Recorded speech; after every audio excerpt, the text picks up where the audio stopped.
សម្រស់សំភើកស្រីខ្មែរភ័ក្រស្រលើស្គេនៅក្នុងលោកការំដួលថ្មគោលចោលដួងនេត្រាបានឃើញកាលណាចិន្តាទ្រាំមិនបានបុព្វល្អឆ្នាំសន្សើមប្រោះព្រំផ្កាស្រស់ក្រពុំរំទុំរកគ្មានញញឹមមានន័យដោយក្តីរាប់អានតែកែវកល្យានយល់ចិត្តបងទេបុព្វាដកពួហួពីហត់ថាចិន្តារាមិនបែកបាយតាំងចិត្តតស៊ូផ្ដាច់បដូរនឹងស្នេហ៍ចង់ថ្នមបំពេមិនឲ្យខ្នើសចិត្ត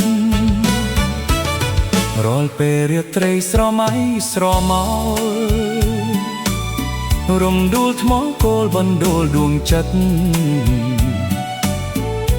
បានជួបអូនម្ដងរៀមប៉ងស្នេហ៍ស្និទ្ធចង់តែណែបនឹកលុះសូនសងខា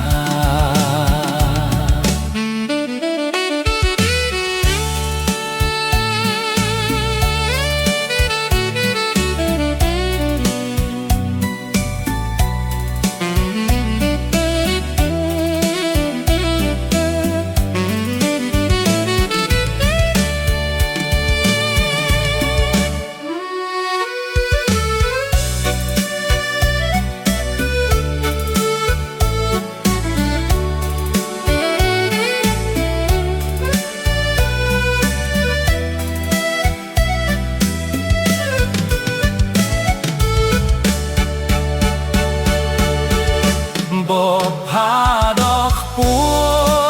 ហួពីហត់ថាចិន្តារាមិនបែកបាយតាំងចិត្តតស៊ូផ្ដាច់បដូរនឹងស្នេហ៍ចង់ថ្នមបំពេមិនឲ្យខ្នើសចិត្តរាល់ពេលរាត្រីស្រមៃស្រមោ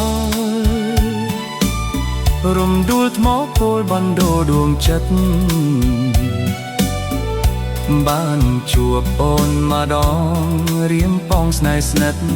ចង់តែណែបនឹកលុះសូនសង្ខារ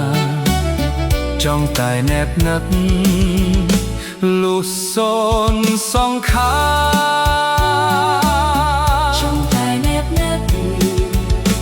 លុះសូនសង្ខារ